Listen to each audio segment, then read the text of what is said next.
Hello everybody. This is a light honeyburst Gibson Les Paul Tribute. It was made in Nashville, Tennessee in 2018, and that was a great year for Gibson. I have a Flying V from this same year, and it's lovely, and I think I worked on another one like this. It has the, I don't know what you call it, the 498 pickups. So the deal with this one is that it has a satin finish. Gibson probably sprayed like 3 coats of satin and got it out the door within a couple days. You know, I don't even think they have to buff these guitars. He wants me to put a nice, generous clear coat on it and bring it to a glossy finish, just like a studio or whatever. Standards have that too, but standards have binding and stuff also. This one has no binding. It has a maple cap that's left in natural here that kind of looks like a binding. So it's going to be real interesting to see what it weighs now. I'm going to get the scale out and we'll weigh this mofo.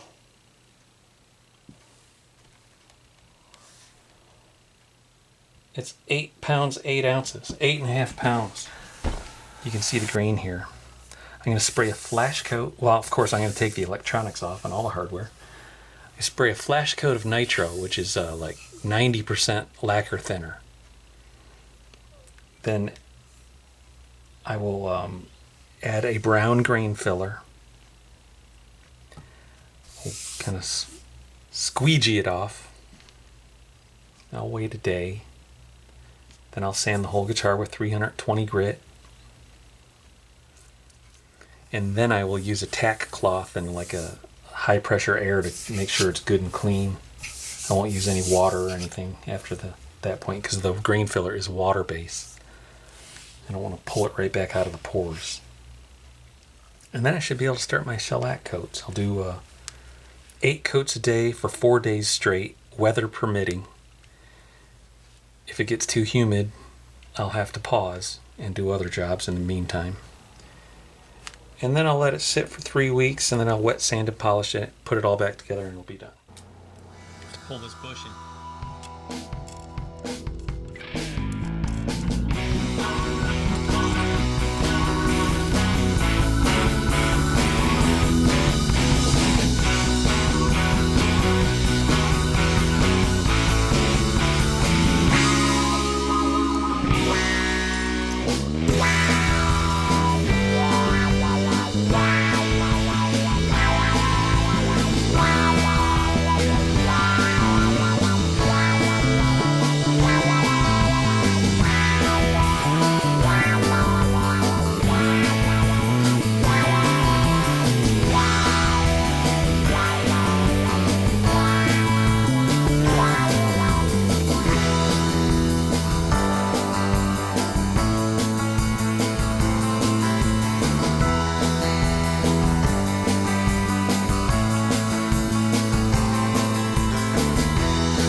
This one, figured I'd take this tape off. We ran into a real humid spell, about a week of super high humidity.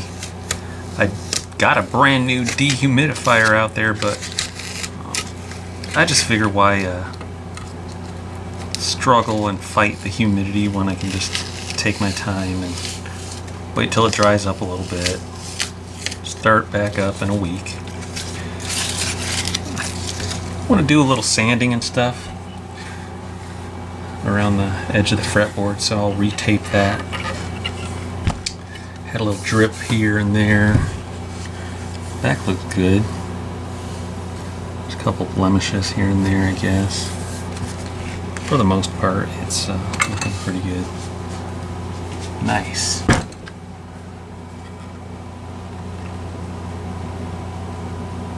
I had 3 good days of spraying, with a total of 17 coats before the humidity forced me to pause.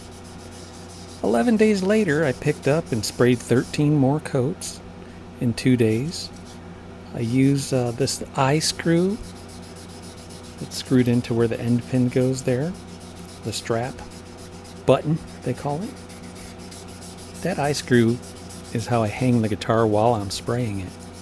I have a box fan in the window and the guitar just hangs there upside down. When I'm done spraying, I hang it up inside, upside down, for 2 to 3 weeks.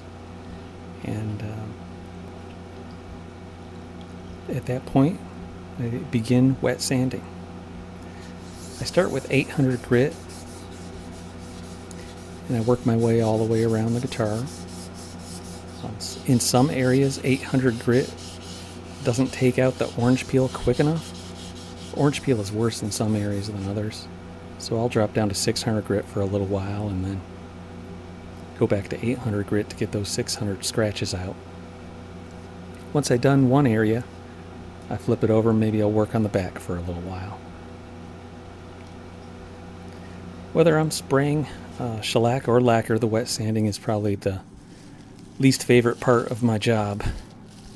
It's rather robotic and slightly time consuming. I'll spend a few hours a day wet sanding and then move on to something else before going completely mad. I also polished the guitar after I wet sand it with Stumac or Color Tone, medium, and swirl remover on a foam pad attached to my cordless drill.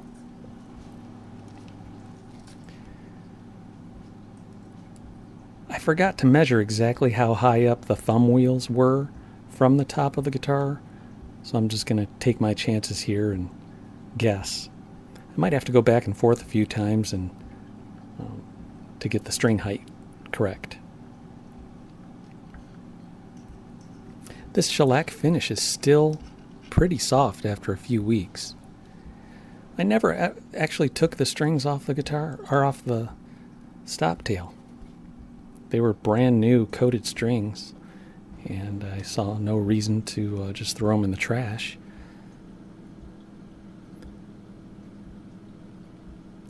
I think there were a couple star washers behind that plate, because I ended up with 2 star washers on my bench. I might end up taking this off and putting those washers back in. That'll leave less threads exposed on the outside. But this is a 2018 and has the quick disconnect hardware. So the electronics takes no soldering to take them apart or put them back together. That's my favorite part about this. It was really the easiest part of the job, was putting these electronics back in and just plugging the different components back into the circuit board. My 2018 Flying V is probably the same way. We'll break away for a second and take a look at my Flying V. Isn't she beautiful? They call that color vintage cherry. I think it would be a really good performance guitar. It has an all-around good sound. It's really lightweight and comfortable. These 2 guitars are like sisters now. They have gloss finishes. They probably have the same type of electronics, although the Flying V has what they call burst bucker pickups, which are a little spongier sounding. These 498 pickups are pretty crisp. There was one knob that didn't feel quite tight enough, so I put a small piece of tape, that 1/4-inch binding tape, across the top of it, and little bit, the corners of the tape droop down onto the sides and makes it good enough to hold the knob on.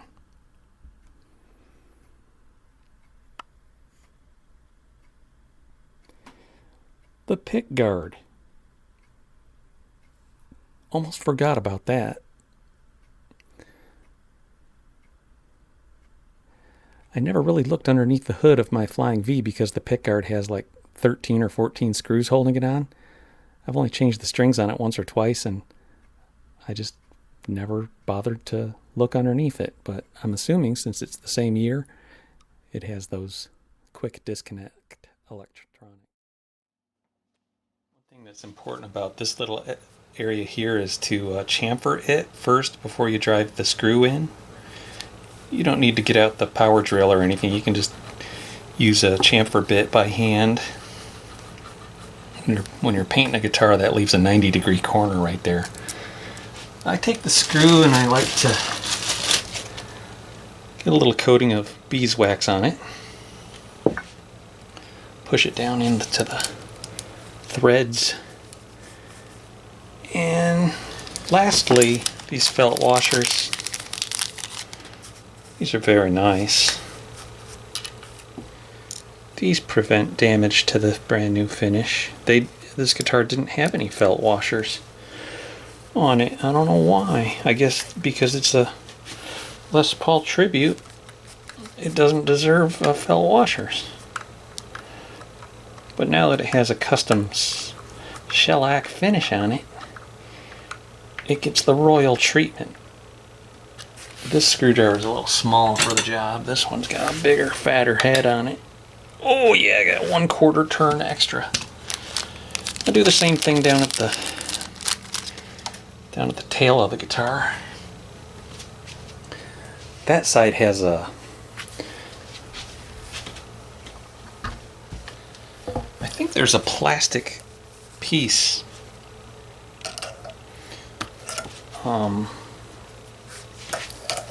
When I was spraying the guitar, I used these eye hooks. Not eye hooks, eye bolts. Eye screws? Yeah, eye screws.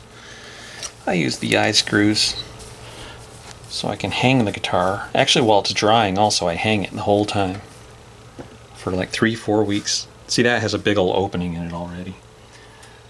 That one doesn't need to be chamfered like the other side, but let's see. Yeah, I hear that little bit of crunchiness. There's a little shellac around the edge there, so yeah, that threaded part of the screw will just take a piece of the finish and just it'll grab that edge and it will take out a big old chunk of your finish if you don't chamfer those edges on your screw holes. So this one is ready to weigh.